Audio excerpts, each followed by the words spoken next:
the comprehensive definition of who a mu'min is. إنما المؤمنون الذين آمنوا بالله ورسوله ثم لم يرتابوا وجاهدوا بأموالهم وأنفسهم في سبيل الله أولئك هم الصادقون. This ayah, please memorize. Please memorize. إنما المؤمنون. True mu'mins are only those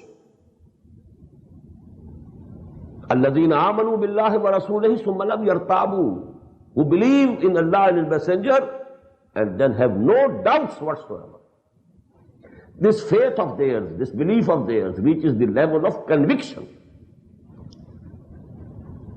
وَجَاهَدُوا بِأَمْوَالِهِمْ وَأَنفُسِهِمْ فِي سَبِيلِ اللَّهِ, and then they wage jihad for the cause of Allah and spend in this jihad whatever is there in their bodies, their bodily resources, capabilities, intelligence, understanding, working potential, and whatever belongs to them.